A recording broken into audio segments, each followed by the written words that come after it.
آپ اگر دھوپ میں باہر جاتے ہیں اور اگر گرم ہوا بھی چل رہی ہو تو ہونٹ پھٹ جاتے ہیں، خراب ہو جاتے ہیں۔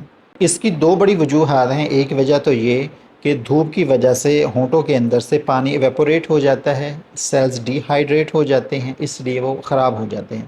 دوسری وجہ یہ ہے کہ ہونٹوں کے اندر میلانوسائٹس بہت کم ہوتے ہیں، اس لیے میلانن کی پروڈکشن کم ہوتی ہے، حفاظتی میکانزم کمزور ہے، اس لیے بھی ہمارے ہونٹ ڈیمیج ہوتے ہیں۔ اس کا علاج بہت آسان ہے۔ ہونٹوں کے اوپر کوئی بھی چکنائی والی چیز ایسی لگائیں جو ہونٹوں کے اوپر ایک تہ بنا دے۔ آپ ویزلین لگا لیں یا آپ دیسی گھی لگا لیں یا کوئی بھی چکنائی والی چیز لگا لیں۔ یہ چکنائی والی چیز 3 طریقوں سے آپ کے ہونٹوں کی حفاظت کرے گی اور ہیلنگ کرے گی۔ نمبر 1، چکنائی والی چیز لگانے سے ہیلنگ بڑھ جاتی ہے، ہیلنگ تیز ہو جاتی ہے، اس لیے اگر آپ کے ہونٹ پھٹ چکے ہیں تو ہیلنگ آپ کی فاسٹ ہو جائے گی۔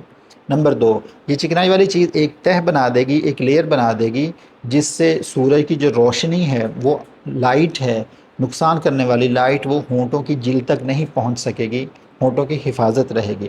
نمبر 3، یہ چکنائی والی چیز ایک تہ بنا دے گی اور ہونٹوں کے سیلز سے جو پانی ایویپوریٹ ہو رہا تھا، جو پانی اڑ رہا تھا، وہ رک جائے گا، آپ کے سیلز ہائیڈریٹڈ رہیں گے، تو انشاءاللہ آپ کے ہونٹ ٹھیک ہو جائیں گے۔